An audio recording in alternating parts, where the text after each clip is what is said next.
Hi నమస్తే, welcome to Mara media. నేను మీ కేవీఆర్. కనీవిని ఎరగని విపత్తు విజయవాడను కుదిపేస్తున్న సంగతి తెలిసిందే కదా. వరద రాజకీయం, బురద రాజకీయం ఏ స్థాయిలో జరుగుతుందో, ఈ పార్టీలు ఏ రేంజ్లో బురద జల్లుకుంటున్నాయో టన్నుల కొద్దీ చూస్తూనే ఉన్నాం కదా. అయితే తాజాగా ఒక వీడియో చాలా ఆసక్తికరంగా అనిపించింది అనమాట. అంటే విజయవాడలో ఇప్పటికీ వరదలో మునిగిపోయిన ప్రాంతాలు ఉన్నాయి, ఇప్పటికీ బయటకు రాని బాధితులు ఉన్నారు. వాళ్ళకు కనీసంగా ఆహార పదార్థాలు, మంచినీళ్ళు కూడా అందని దుస్థితి నెలకొన్న సంగతి తెలుస్తూనే ఉంది కదా. ఎవరో ఎందుకు ఆంధ్రజ్యోతి అనే ఈ పత్రికనే రాస్తూ ఉంది రోజు కష్టం నష్టం ఊహకందని విపత్తు అని చెప్పి రాస్తూ ఉన్నారు. ఇట్లాంటి పరిస్థితుల్లో మానవతా దృక్పథంతో జర్నలిస్ట్ అయితేనేమి ఎవడైతేనేం కానీ కనీసం అంటే కొంచెం సంయమనం పాటించి మాట్లాడాల్సింది పోయి బురదలో పందుల్లా దొరుకుతున్నారు, కాళ్ళు చేతులు లేవా అని చెప్పి మాట్లాడటంలో ఏమనాలి? అన్నిటికీ ప్రభుత్వమే వచ్చి బోట్లు ఇచ్చి కాపాడుతుందని చెప్పి కొంతమంది మాట్లాడుతున్నారు. ఒకసారి అది వీడియో చూసిన తర్వాత మాట్లాడుకుందాం.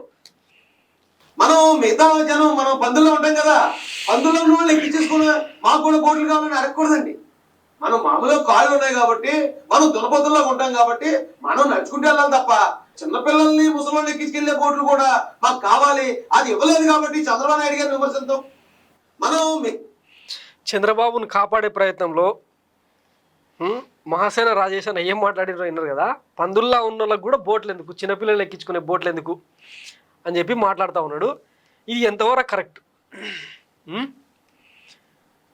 ఇప్పుడు మహాసేన రాజేష్ మాట్లాడినంటే అది టీడీపీ వాయిస్ కిందనే చూడాల్సి వస్తుంది. ఎందుకంటే ఆయన కూటమికి సంబంధించి ప్రచారకర్తగా గతంలో ఒక నియోజకవర్గానికి అభ్యర్థిగా ఉంటూ చివరి క్షణంలో తప్పుకున్నాడు.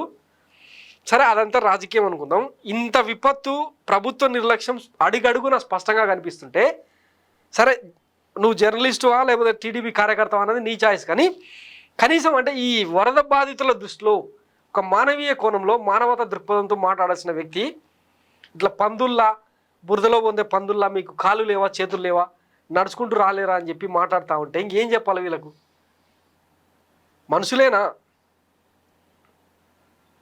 ఆలోచించుకోవాలి. ఇక ఒకవేళ చంద్రబాబు కనుక ఏదైనా సాయం చేసి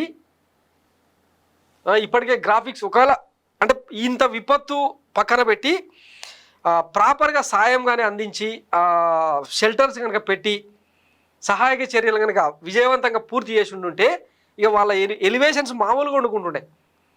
ఇప్పుడు ఇంత వైఫల్యాలనే వీళ్ళు కౌంటర్ చేసే ప్రయత్నం చేస్తూ ఉంటే ఒకవేళ సాయం కనుక సరైన పద్ధతుల్లో సరైన సమయంలో అందించి ఉంటే ఎట్లాంటి ఎలివేషన్స్ ఉండేవో ఒక ఆయన రాసిన చూడండి. ఈ పాటికి చేతిలో ఉన్న ఆహార పొట్లం పట్టుకున్న చిన్న పాప థ్యాంక్ యూ చంద్రం తాత అంటూ, ఒక వృద్ధురాలు పాల ప్యాకెట్తో నువ్వు నా పెద్ద కొడుకు బాబు అంటూ, ఒక యువకుడు లోకేష్ బాబు బురదలో నడిచి ఇక్కడ మమ్మల్ని భుజాల మీద మోసారంటూ ఎలివేషన్ వీడియోస్ వచ్చేవి, నిజాలు బయటకు తేకుంటే అని చెప్పి ఇట్లా సర్కాస్టిక్గా తమ ఆవేదనను వెళ్ళగక్తా ఉన్నారనమాట. ఇవేవి మన పచ్చపత్రికల్లో కానీ, మన పచ్చ ఛానల్లో కానీ, ట్యూబ్ ఛానల్లో కానీ రానియం. ఇంతకుముందు చాలా వీడియోలో చెప్పినా కదా, ప్రతిదానికి వైఎస్ జగన్మోహన్ రెడ్డి కారణం. విజయవాడ విపత్తుకు కూడా దేవుణ్ణి ఆదేశించి నువ్వు ఇక్కడ వరద కురిపించు, బుడమేరును పొంగించు, జనాల్ని ముంచు అని చెప్పి ఆయనే చెప్పింటాడు. ఎందుకంటే ఆయనకు ప్రేయర్ అంటే ఇష్టం కదా, గంటల కొద్ది ప్రేయర్ చేస్తాడు. ఆయన కోరిక మేరకు దేవుడే ఈ వరదను పంపించిండు అని చెప్పి చెప్తారన్నమాట వీళ్ళు. ఇదిగో మార్కెట్లోకి మరో కొత్త స్క్రిప్ట్ వదిలారంట. శుక్రవారం ఐఎండీ హెచ్చరికల నుండి శనివారం మధ్యాహ్నం 12:30 గంటలకే ప్రభుత్వ పెద్దలకు రాబోయే ముంపు గురించి తెలిసినా ఎందుకు ప్రజలకు సమాచారం ఇచ్చి ముందస్తు చర్యలు తీసుకోలేదంటే 2 లక్షల కుటుంబాలు ఉంచడానికి బహిరంగ స్థలం లేదని ఇంకొక కొత్త థియరీని విజయవాడ వ్యాప్తంగా ఎక్కడ ఒక 2 లక్షల మందికి సరిపడా సామాగ్రిని, స్థలాన్ని కూడా ఎంపిక చేయలేని దుస్థితిలో ఉందన్నమాట. ఎక్కువ మునిగింది 50-80 వేల కుటుంబాలే కదా, ఇదే మాట ప్రభుత్వాన్ని చెప్పమను అని చెప్పి రాస్తా ఉన్నారు. ఇగో గవర్నమెంట్ ఇచ్చిన లెక్క అనమాట ఇది. బాగా ఫ్లడ్ ఎఫెక్ట్కి గురైన ప్రాంతాలు, తర్వాత రెసిడెన్షియల్ 33%, కమర్షియల్ 2.73%, ఇండస్ట్రియల్ 1% అని ఏవేవో కేంద్ర ప్రభుత్వానికి పంపించే లెక్కల్లో భాగంగా అసెస్మెంట్ చేసినట్టుంది. Rain induced flood inundation areas in NTR district Andhra Pradesh అని ఇంకొకటి.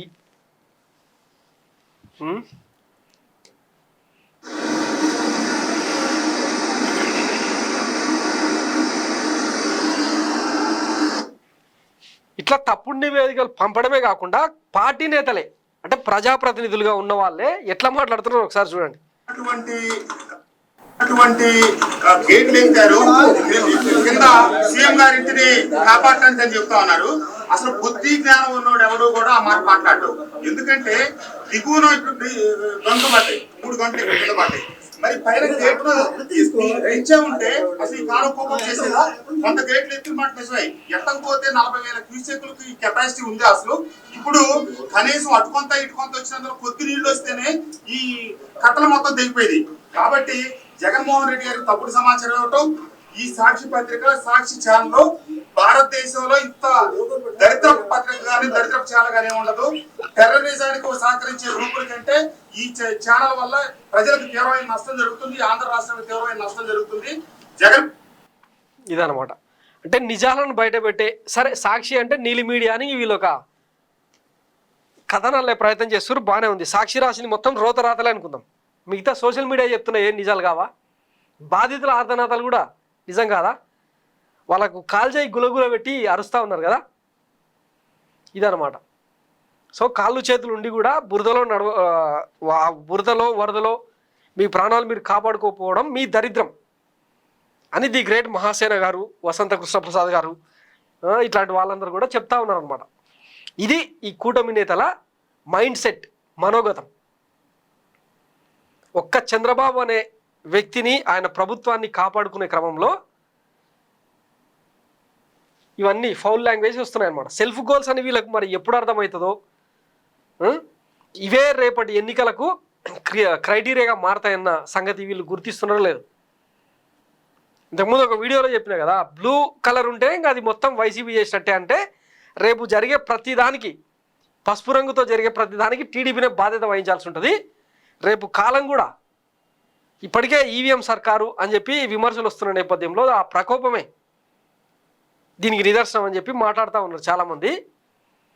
సో ఇక ఎవరు క్షమించినా దేవుడు ప్రకృతి అయితే క్షమించరు కదా. సో ఇది ఇంకా వీళ్ళ ఆరగెన్స్, వీళ్ళ ఫౌల్ లాంగ్వేజ్. ఇంకా ఆ దేవుడే వీళ్ళకి మంచి బుద్ధి ప్రసాదించాలని కోరుకోవడం మినహాయిస్తే మనం విమర్శించడానికి కానీ కౌంటర్లు ఇవ్వడానికి కానీ ఇక్కడ ఏం లేదు. చూస్తూనే ఉండండి మైరా మీడియా. నేను మీ కేవీఆర్. Thank you.